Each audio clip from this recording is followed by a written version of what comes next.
নমস্কার Anshuman. Capital grow in the real estate.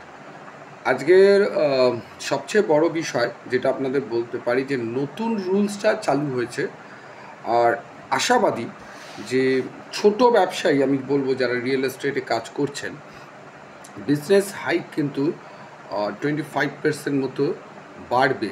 বিশেষ করে ছোট ব্যবসায়ী বলছি, যাদের ধরুন 2.5 মিটার একটা রাস্তার উইথ যদি আপনার থাকে, মানে 8 ফুট 6 ইঞ্চি 8.5 ফুট যদি থাকে, সেক্ষেত্রে 3 তলা 4 তলা অবধি টেনে দিতে পারবো।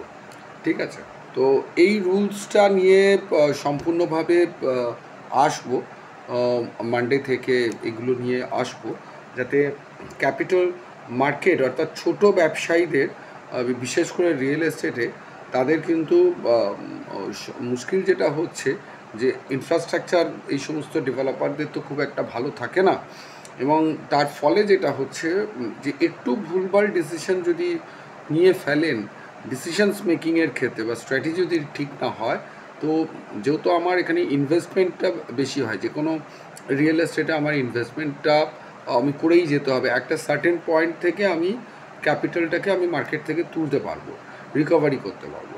তো তার জন্য যে ফিনান্সিয়ালি খুব স্ট্রং এবং সাউন্ড তাকে হতে হবে। তো বেশিরভাগ ক্ষেত্রেই সেগুলো দেখা যায় না, এবং তার ফলে কোম্পানি লিকুইডেশনে চলে যাচ্ছে বা ইনসলভেন্ট্রিতে চলে যাচ্ছে।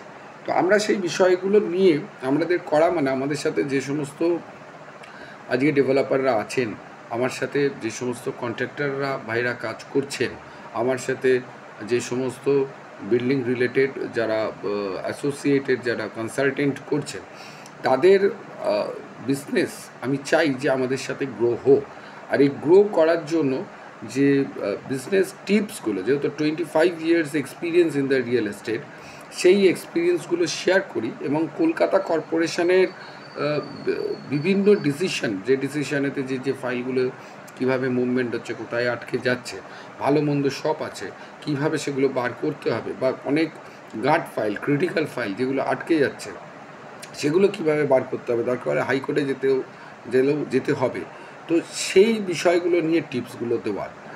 তো বিষয়টা হচ্ছে এই রুলসটা একটা বড় একটা কিন্তু পরিবর্তন প্রায় আমরা করতে পেরেছি। দীর্ঘদিনের যে চাহিদা ছিল, আমি থ্যাঙ্কস টু উজ্জ্বলদা, আমাদের DG building, mainly DG building, এবং আমাদের কমিশনার সাহেব ধবল জৈন, যার ঐকান্তিক মানে প্রচেষ্টা বলবো, এবং আপনারা জানেন হয়তো প্রায় প্রত্যেক দিনই কমিশনার সাহেবের সাথে মিট করেছি, নয় সকালবেলা বা বিকেলবেলা।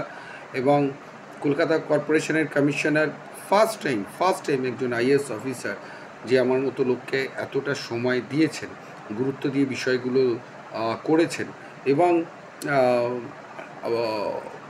এটাকে পাস করিয়েছেন আর কি, মানে পাস করাতে হয়েছে। একটা প্রত্যেকটা জিনিস তো পাস করাতে হয় কাউকে না কাউকে দিয়ে, সেইটা করার যে তার ক্ষমতাটা, সেটাই হচ্ছে একটা বড় বিষয়।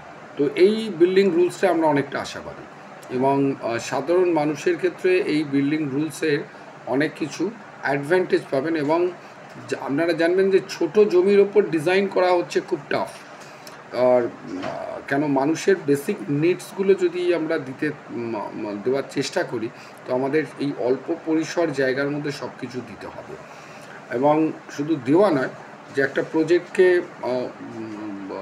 সময় মতো শুরু করা এবং সময় মতো শেষ করা, এবং এদের পুঁজি কম, ফার্স্ট হচ্ছে ক্যাপিটাল কম, অনেক ক্ষেত্রেই বায়ার্সের ওপর নির্ভর করতে হয়।